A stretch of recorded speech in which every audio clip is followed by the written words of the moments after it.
મારું નામ સંજય છે. મારો જન્મ એક ગામડામાં થયો હતો.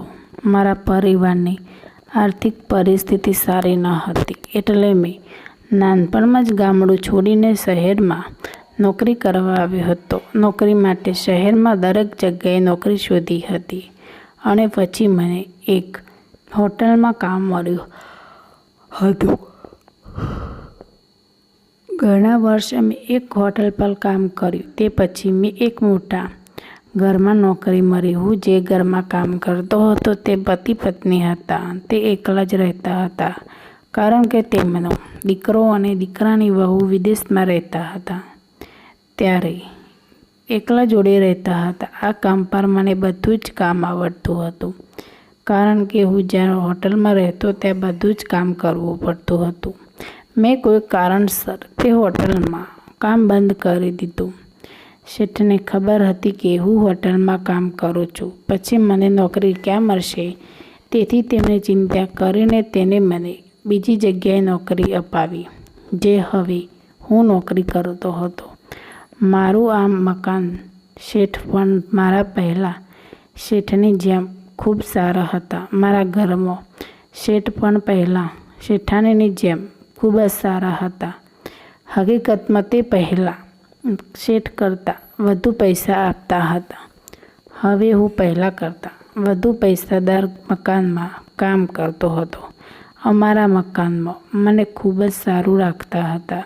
જ્યારે અમારા શેઠાણી તે બરાબર હતા, મારી હતી. એ રાત્રે ખૂબ જ ઝડપથી કામ કરતો. હું ઘરમાં એકલો કામ કરતો હતો. આમ તો હું તમામ કામ કરતો કારણ કે અમારા મકાન શેઠ બીજા કોઈના પર વિશ્વાસ ના કરતા હતા. શેઠાણી ખૂબ જ બીમાર રહેતા, એટલે તે રૂમમાં સૂઈ રહેતા. તેથી ચિંતા વિના ઘરમાં બધું જ કામ કરતો હતો. એક રાત્રે કોઈ કારણસર હું શેઠના રૂમમાં ગયો અને મને ધક્કો લાગ્યો અને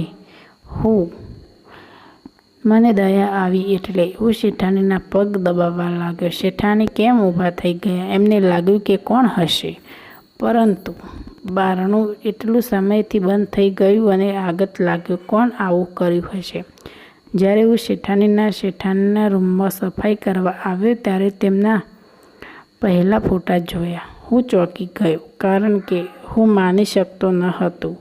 20 વર્ષ પહેલાં શેઠાણી અને શેઠ ખૂબ જ સુંદર લાગતા હતા.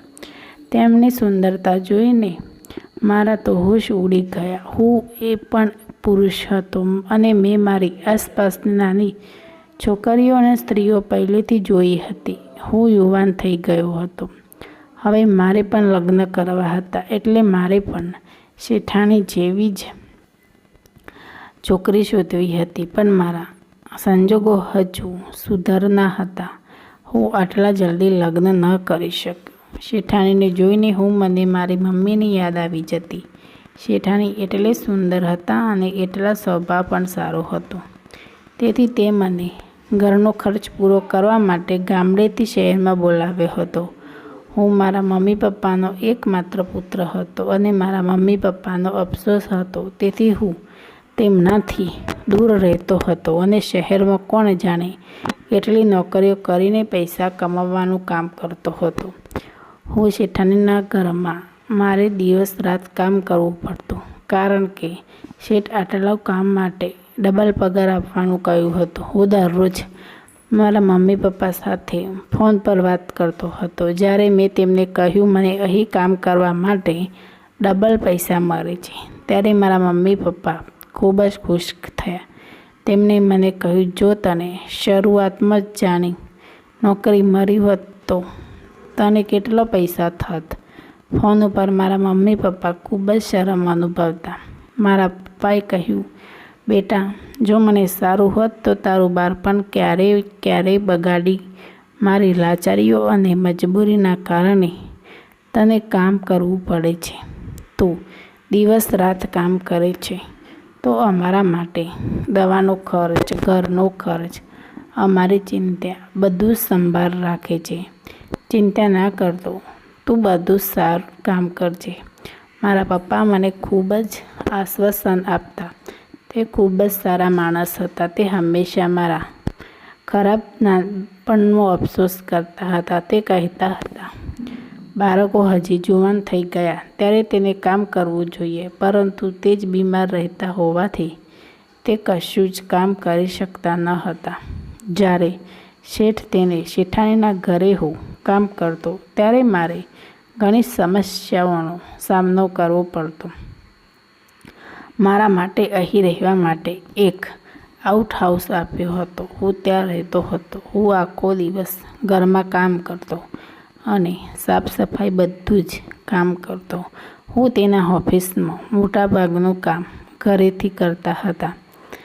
ઘરમાં ઘણી જગ્યાએ શેઠાણીના ફોટા લગાવ્યા. હું ફોટાનો જોઈતો ત્યારે મારી મમ્મીની યાદ આવતી. હું ગામડામાં જવાનું કહ્યું તો ફટાફટ રજાઓ મને આપી દેતા, કારણ કે શેઠ અને શેઠાણીનો સ્વભાવ ખૂબ જ સારો હતો. જ્યારે હું કિચનમાં જમવાનું બનાવવા માટે આવ્યો ત્યારે અચાનક શેઠાણી ત્યાં આવી. આજે મને પહેલીવાર શેઠાણીને જોઈને મેં કહ્યું, તમારે શું ખાવું છે? હું બનાવી દઉં. શેઠાણી કહી તો મોટાભાગનું કામ કરતી નથી. હું મોટાભાગના રૂમમાં જ રહું છું, તેથી હંમેશા મને લોકોની જરૂર હોય છે. શેઠાણી આટલા નજીકથી જોયા પછી મને સમજાયું કે હું પણ પહેલાંની જેમ સુંદર છે.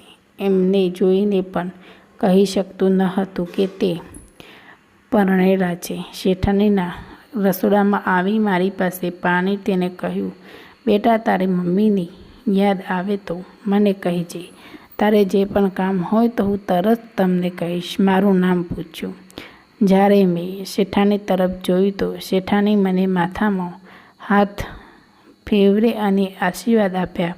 કહે, તું ખૂબ જ સારો માણસ છે, એટલા માટે અમે તને કામ ઉપર રાખ્યો છે.